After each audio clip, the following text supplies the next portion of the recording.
Alright guys, welcome back to another Big Al Devlin video, and this is another part of our Man Talk series. And this video is actually quite fun and quite interesting in my opinion. It comes from a lot of personal experience and it's all about what it's like to be a bouncer. Now this could be a very useful video for guys who want to become a bouncer, not sure exactly what it's like. And it could be a bit of fun for guys who are bouncers because they can probably relate to a lot of the stories I'm going to tell you and stuff. And I think that's what I'm going to sort of really stick to, is what it's like to be about, you know, what kind of things have happened to me whilst I'm on the doors. Now, I started off as a bouncer, as a doorman, doing private functions to start off with. My very first door, I did it it was a party of some kind, a celebration party, end of year work party. And I actually didn't have a license for this one, I shouldn't say that, but that's totally illegal in England, by the way. But, you know, it was a few years back, it weren't no big deal. It was a small function, or at least I thought. I was the only doorman on the door, and I went in there, and I still remember, it's the only real night of bouncing I can remember so clearly. I suppose it was my first. And I went there, and we had 358 guests, and I was the only doorman on the door. Now you think being a work party, the fact that these guys, I think it was either Saturday or Sunday, are going to be seeing each other in 1 to 2 days time on Monday morning, you think they'd be well behaved. You'd think, hang on a minute, I've got to see him at work. But you'll be surprised how violent work functions can get. My very first night on the door, what a baptism of fire it was. I actually had to kick out 13 people by myself in that one night, and I didn't have a license, so I couldn't really use too much force at the time, because obviously I would have gotten quite a lot of trouble if it had been reported. So what I would say is, private functions, I've done loads. I've done that private work function, I've done the Prince of Brunei's wedding, I did a few in Wellingborough, around the Leicestershire area in England. And what I will say is they are more violent than you think, they're a lot more hard work than you think. There's a lot of travelling, it's worth it, and it's a nice way to learn your trade, but don't go in there thinking it's going to be an easy night, because you're going to be undermanned. You're going to be either 1 or 2 guys at most. As I say, one guy to hold 358 people. I mean, in that one night, the last fight which happened, I mean, I had to kick out 8 little Malaysian lads at one point, and they were literally about half my height. They were like little hobbits. It was so hilarious. I had to literally pick them up like this 2 at a time and throw them out the door. That was quite funny. But the last fight that happened, the girlfriend knocked out her boyfriend, and the boyfriend was big. He was about 6'5", big lad in his 40s, and she was even bigger than him. I was like, what the hell am I going to do with this woman? Honestly, she dwarfed me. She was absolutely humongous. So I suppose that kind of leads me on to the next thing. Once you get onto the doors, I mean proper pubs, clubs, nightclubs, anything like that, once you get onto the proper doors, which took me about a year to get into, because you do rotations really. You kind of go to a pub or club or private functions, whatever it is, until you meet a group of lads who you work well with and who like you too. I was lucky, I kind of got my first proper pub which I went to. I actually got permanent work out of straight away. I suppose because I'm big, I'm strong, and I have a nice way of talking about me. I suppose that served me quite well. But most people take about 6 to 12 months to get on a permanent door. And what I will say, for absolute certainty, do not underestimate the women. As I say, it kind of links into the private function thing I've just told you about. Do not underestimate the women. The women are the worst trouble causers out there for any aspiring doorman out there. And if you are a doorman already, you'll know just how troublesome women are. They know you can't hit them. You know you can't be too physical with them, and they take advantage of that. And when they get into a fight, they are vicious. If you go on YouTube, well, you're on YouTube at the moment, if you go on to any other videos of security footage of women fighting blokes especially, or other women, you will see them, they will pause. You know, when you see a bloke fight, or 2 blokes fight, and it's bang, bang, bang, headbutt, throws, push, whatever, it's over and done with pretty quickly, but you can tell most of the time they're just flailing at one another. There's no thought to it, they're just trying to hit one another. You see a woman fight, this is just like the very first time I had a woman cause trouble at me. They look at you up and down, and you can tell exactly what's in their eyes. They're thinking, how can I hurt this person the most? Now the fact you're 3 times the size of them, as I was this woman, they're not bothered. Women are the bravest little things out there. Do not underestimate them. They are brave as anything, especially when they've had a few drinks or, you know, a line of that up them. You know, they are really, really brave. But as I say, they are so vicious. They look you up and down and they think, he's been standing on his feet all night, he's been rubbing his back. I've got a bit of a lower back issue, you know, from an old rugby injury. And they think, he's got a bad back.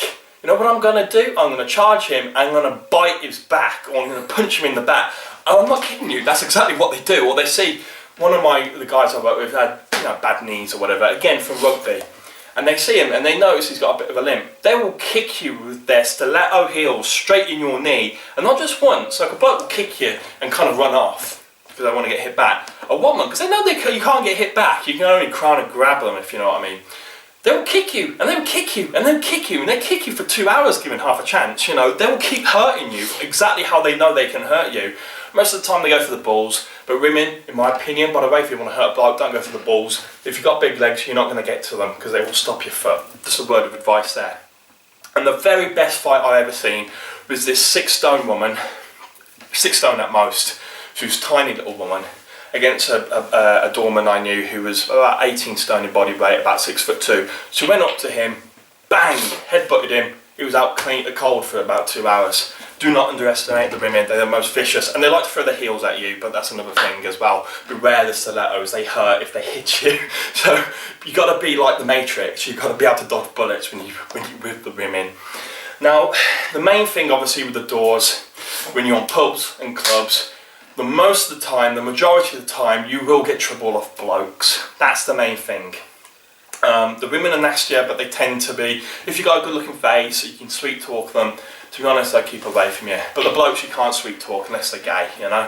So you've got no grounds there. The only thing you can do is if they're into football, support the same team as you. That's a nice common ground. They kind of leave you alone then. But the blokes, as I say, they will, towards the end of the night, when the drugs are wearing off, when the hangovers are kicking in, 3-4 o'clock in the morning is what we call the arsehole hour. And I don't want to swear on here, but that's what we call it. I'm being honest with you. It's called that, between 3 and 4 o'clock in the morning. The pubs are closing and then they kick off. You'll get people who haven't even been in the club coming up to the door. Let us in, mate. Let us in. No, the pub's closing, mate. Door's closed. You can't come in. You're being polite to start off with. That's me being slightly rude, but you know, you start to get to the point. Look, mate.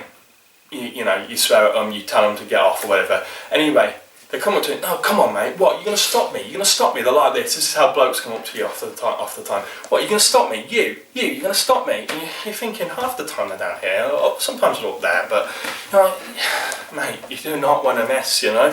Because the thing is, with doormen, by the way, this is one thing doormen don't tell you.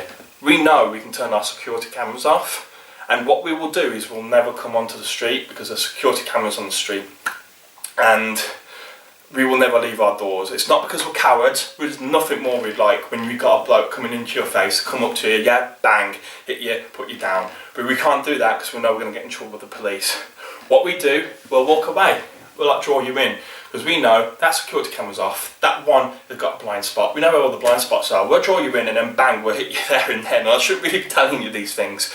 But doorman, you may think we're dumb, but we're not. We know how to handle you. If you're really causing trouble, we're not going to get into a fight. We're going to lead you in where one, there's 2 or 3 more doormen if we need it, and also where there's no cameras. So don't mess with the doorman. We know what we're doing, and generally speaking, we have at least a fight a night if we have to. I mean, regards to clubs and pubs, this is more for the doorman out there. Try and get onto a pub where there are no fights. There's nothing worse than having 2-3 fights a night, coming back with a bloody nose or black eye or loose teeth. That's what I tend to come back with, loose teeth.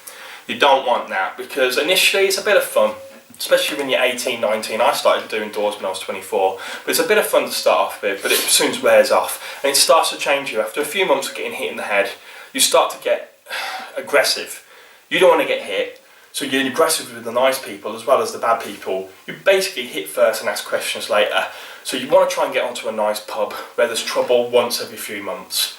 The worst place I worked in, I'm not going to mention names because I don't want to degrade the business, but there was one particular pub over in Coventry, which is where I did my work over in England. And you're guaranteed at least one fight a night. And when I'm saying a fight, I don't mean where you're grabbing one another or you're pushing one another. I mean when you're banging one another with your fists. Proper fight as well. And the lads in Cov, they know how to fight, so they will fight you back.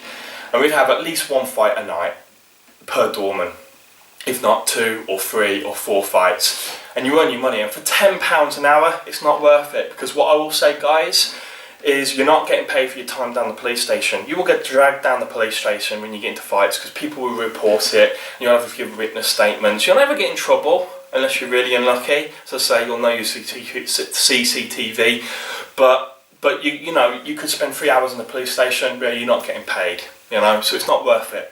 It's not worth it. So find a nice door. Now, you know, you'll know you're on a rough door. As I say, when the doorman tell you the blind spot's there, the blind spot's there, that's when you're on a proper door. And also you'll know you're on a proper door, as it happened to me. I went to this place the very first time, and they go, oh, here's our backup, by the way. So he led me up to where this side door was, near the main entrance of the pub. They go, well, look at this, and they open it, and there's a pair of the nastiest dogs I've ever seen, rah, rah, rah, rah, rah, like that. And they go, if it ever kicks off, you open this door and you set them on them. That's a proper door. That is a proper door. Other than that, it's a load of fun. And my advice for the guys out there is, if you ever watch programs like Bouncers on telly, Channel 4 I think it is, over here in England, the best way is to be friendly. Most of the time you want to be friendly, especially to the locals, especially to the regulars. It's better to talk someone out of it, and it's better to learn to intimidate people rather than actually have to just be the silent but deadly type. Intimidate people or be friendly with, well, it's better to be friendly and have them on your side. If they're not going to be on your side, just intimidate the hell out of them. No kind of words or phrases which scare the hell out of people. That's the best way. And then if all else fails, obviously you've got that, but that's not the best way to deal with things, as I say, especially if you get taken into the police station. But other than that, guys, I think I probably could do another couple of videos on this, maybe more examples. I've got loads and loads of stories, but my main point is beware women, then the nastiest out of the lot. Blokes aren't much of a trouble, and by the way, if the bloke's got tattoos all over his face, he can't fight for anything. That's my general experience for things. Don't fear the guys with tattoos on them. They tend to be quite useless. Fear the quiet guys. And other than that, as I say, try and get onto a nice door. For the guys who aren't doormen, I hope this opens your eyes a little bit to how our trade is. Don't cause trouble with them. We're just making a living. We don't want to get into fights. We're not paid enough. So just be nice to us and we'll be nice to you. Nice one, guys. I'll see you later. Bye-bye.